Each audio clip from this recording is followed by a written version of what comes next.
नमस्कार। नरेंद्र मोदी स्टेडियम है गुजरात में और उसके आसपास न कई सारे आश्रम हैं और मंदिर भी हैं जो 50 वर्ष पुराने हैं।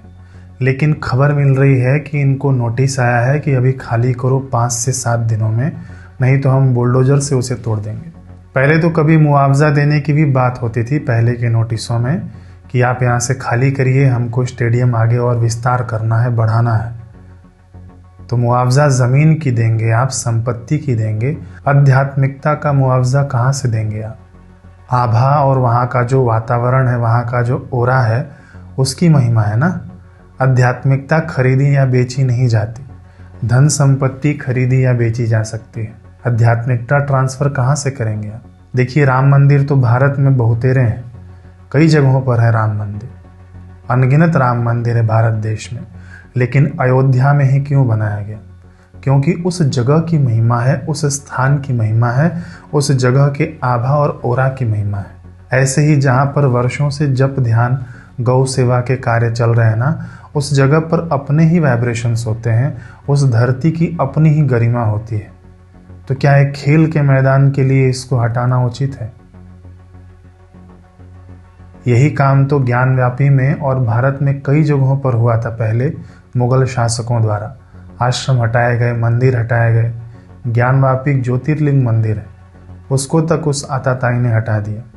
देखिए, आम लोग तो खुद के परिवार के पालन में लगे हुए हैं, उनके पास इतना समय नहीं होता है। समाज में ना जो भी कार्य चल रहे हैं, सेवा कार्य, वो चाहे गौ सेवा हो, चाहे जन सेवा हो, या तो कोई आध्यात्मिक कार्य चल रहा हो, इन्हीं आश्रमों की बदौलत चल रहा है। भारत की गरिमा है ये संत और उनके आश्रम। मॉडर्नाइजेशन के नाम पर संतों और आश्रमों को ख़त्म करना, ये अपनी जड़ों पर ही कुठाराघात है। अब देखिए, जो केंद्र शासित सरकार है ना, वो तो आए दिन पैसे देती रहती है अलग अलग कार्यों के लिए। मैं यहाँ उल्लेख नहीं करना चाहूँगा, लेकिन हाँ, सरकार देती है, मदद करती है। आप लोग जानते ही हैं, योजनाएं आती हैं सरकार के द्वारा। तो क्या आश्रम और मंदिर बचाने में सरकार की कोई जिम्मेदारी नहीं? आखिर क्यों 8 से 10 एकड़ की ज़मीन नहीं छोड़ी जा सकती सरकार के द्वारा? सैकड़ों एकड़ों में ज़मीन फैली हुई है खेल के लिए, लेकिन ये आश्रम ही तोड़ा जाए, ये मंदिर ही तोड़ा जाए, तभी हम यहाँ पर सफल होंगे, ऐसा तो नहीं है ना। वर्तमान की सरकार अभी जो भी करेगी वो इतिहास बनेगा। अब उस इतिहास के पन्ने में हम कहाँ स्टैंड करेंगे, वो जरा विचारणीय है। प्राचीन समय में आक्रांताओं पर लोग तो थूकते हैं, उनकी कब्र तक नहीं रहने देना चाहते हैं। अभी जम्मू कश्मीर में आतंकियों ने हमला किया ना, अभी कल की ही बात है। धर्म पूछकर गोली मारी गई, हिंदुओं का नरसंहार हुआ। लेकिन आप शायद उनसे भी गए बीते माने जाएंगे इतिहास में, क्योंकि आप हिंदुओं का नहीं, आप हिंदू संस्कृति के रक्षकों का ही संहार कर रहे हैं। आप हिंदू संस्कृति पर ही प्रहार कर रहे हैं। मंदिर और यह आश्रम तोड़कर खेल कूद का मैदान बनाना, ये सीधे धर्म पर कुठाराघात है। देखिए, शासक तो बहुत आए हैं भारत में, लेकिन पूरा हिंदू समाज यह चाहता है कि आप हिंदुओं की गरिमा बने, रक्षक बने। ऐसा ना हो कि आने वाली पीढ़ी बताए कि कोई संत थे जिन्होंने समाज और संस्कृति के लिए पूरा जीवन दान कर दिया। उनके आश्रमों द्वारा गौ सेवा चला, मातृ पितृ पूजन का कार्यक्रम चला, युवाओं में ब्रह्मचर्य की जागृति चली, महिला उत्थान के लिए कार्यक्रम चले, नशा मुक्ति अभियान चला, और सबसे बड़ा भगवान के नाम का जप करना उन्होंने सिखाया। आत्महत्या, गर्भपात, एंजाइटी, डिप्रेशन जहां समाज में बढ़ रहे थे, वहीं इन संतों और उनके आश्रमों ने रास्ता दिखाया जनमानस को। और एक आताताई आया, उस आश्रम को ध्वस्त कर गया।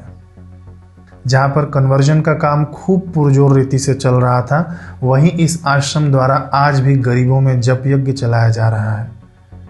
जहाँ केवल नाम जप करो और एक दिन का पैसा रुपया खर्चा ले जाओ। लाखों हिंदुओं को जो कन्वर्ट हो चुके थे, उनकी घर वापसी कराई गई इसी आश्रम के द्वारा। कहीं ऐसा ना हो कि इतिहास में आपको शर्मिंदा होना पड़े।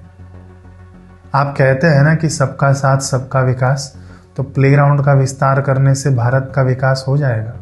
चलिए, थोड़ा बहुत विकास हो जाएगा भौतिक तौर पर, लेकिन आध्यात्मिक विकास का क्या? क्या आश्रम तोड़ने से, मंदिर तोड़ने से विकास हो जाएगा? और सबका साथ सबका विकास में क्या हम सब आपके नहीं हैं? देखिए, बुलडोजर संस्कृति पर चलेगी और ये सदियों तक याद रखा जाएगा। हमने देखा वीडियोस में कि आपके द्वारा ही आश्रम द्वारा इतने कार्यों की सराहना हुई है पिछले वर्षों में, राष्ट्रपति द्वारा हुई है। अब कोई अनजान व्यक्ति ऐसा करे तो बात अलग थी। समस्त हिंदू संगठन, समस्त परिवार इस आश्रम के सेवा कार्यों को जानता है, तो जानबूझकर क्यों करना है ऐसा? मुंबई में जैन मंदिर तोड़ा गया तो उन लोगों का कहना था कि हम कितनी बड़ी मेहनत से इस सरकार को ले आए हैं, लेकिन अब ये क्या कर रही है सरकार? देखिए, बोलना तो बहुत कुछ है, लेकिन ये दिन प्रतिदिन संस्कृति पर आघात अब असहनीय होता जा रहा है। मेरे कड़वे वचनों को मेरे हृदय की पीड़ा समझिए, और आपको बुरा लगा होना तो क्षमा करिए, लेकिन आपको बुरा लगना चाहिए। और मेरी करबद्ध प्रार्थना है इस सरकार से कि आपके राज्य में हम राम राज्य का दर्शन करें। संतों और सनातनियों के रक्षक के रूप में आपकी छवि का हमें दर्शन करना है। अब ये आपके ऊपर है कि आप इस संस्कृति के रक्षक बनते हैं कि आप इसी संस्कृति के भक्षक बनते हैं।